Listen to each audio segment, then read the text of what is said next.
Okay, I have here before me the notes, the agenda, the meeting agenda approved, the City Public Meetings Sustainability Zoning Code for the City of Madison, Wisconsin, where we're on the air on the mic. And this meeting call to order, the introduction, public comment, the adjournment, the layout, a whole variety of areas, broad strategies, in fact, to apply to the zoning code rewrite. For example, the zoning code should adapt to meet the demands of climate change, use zoning to address or mitigate effects or adapt to climate change, remove barriers to mitigating the effects, adapting to climate change, for example, trees, green space, mobility, renewable energy, land use.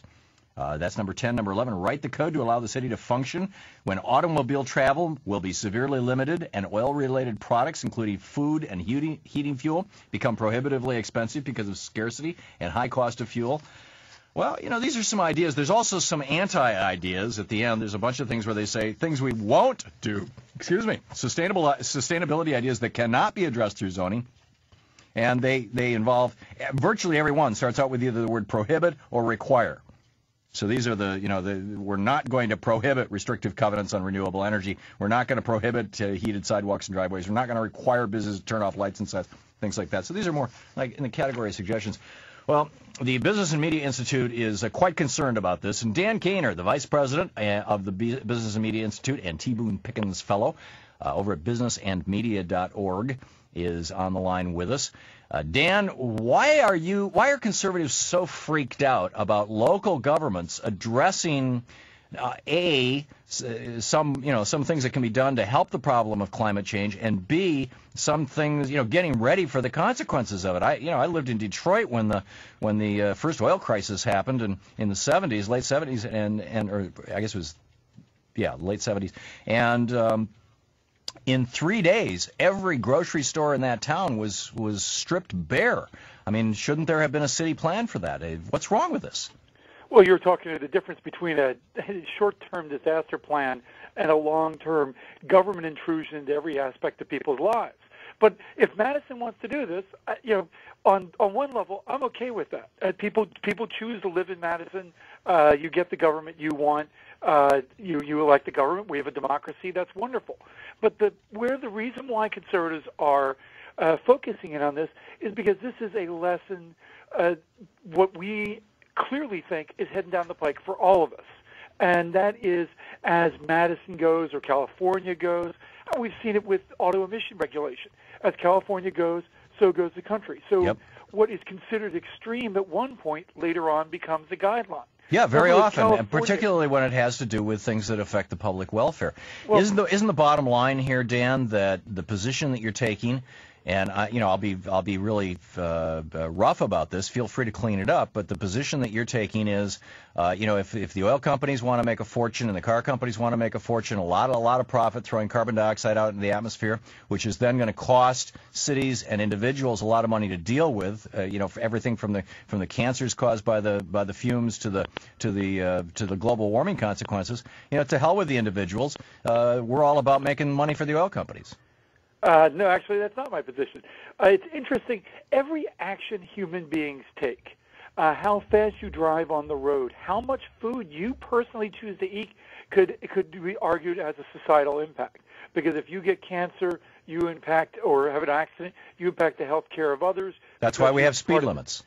But are you arguing against speed limits, Dan? I'm saying people break a lot of these rules all the time. The more government intrudes into every aspect of your life, mandating that if you cut down one tree, that you suddenly have to plant two.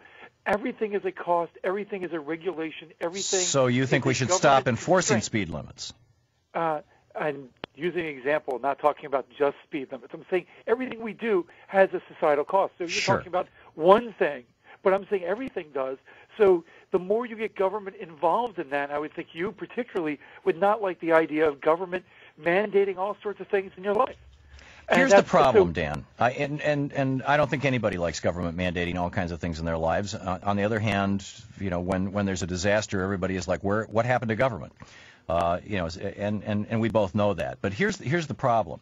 We have industries that have, for centuries now, internalized profits and externalized expenses. The expense that they have externalized is the probably somewhere between 100,000 and a quarter million cancers a year produced by benzene and other high fractions that are in gasoline that could be removed from gasoline, but it's very expensive. They don't help a gasoline burn in cars more effectively, but they're carcinogens. They're being put into the atmosphere by these companies. There is the global warming, which I know you don't think is happening, but well, actually, we disagree. Disagree even on my own assessment. I'm a skeptic. I'm a skeptic of personally most things I encounter. Well, that's why I'm trying to. That's why I'm using the benzene example first, because we both know that auto exhaust is a carcinogen, right? We both agree on that. Don't we? There's a lot of carcinogens in our atmosphere. Of course, there are. Of course, a lot of them are natural. Of course, there are. Absolutely. But gasoline exhaust is a carcinogen, whereas exhaust from ethanol is not. You with me on this? Okay.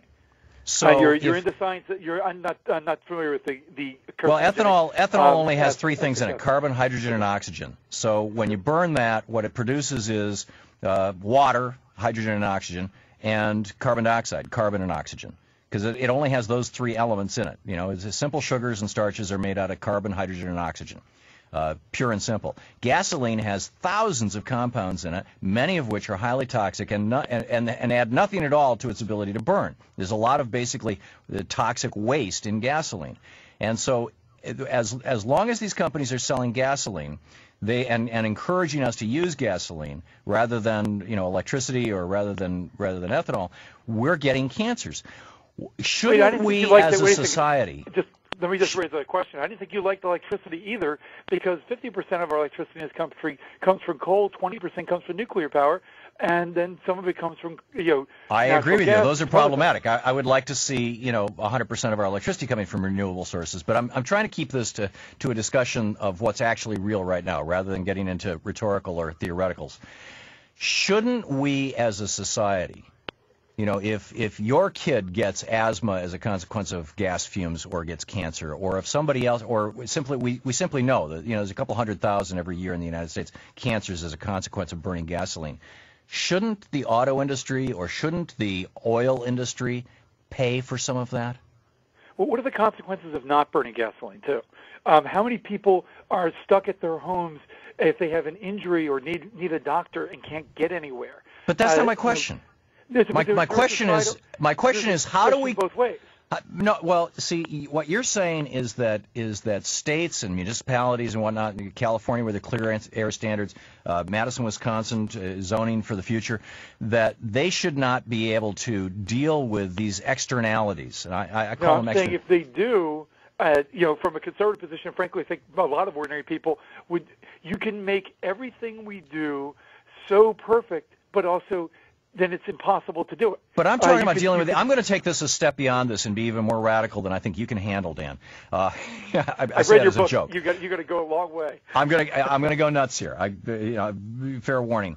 I would suggest to you that because what Madison is talking about doing is dealing with the externalities, that is the costs that are not being picked up and paid for by the oil companies and the auto industry by and large, and the coal industry and the power industry, which are providing most of these greenhouse gases and most of these poisons in our atmosphere, that they should not just use tax dollars to pay for these things that I think that they should be doing. They should figure out a way to bill those companies for them.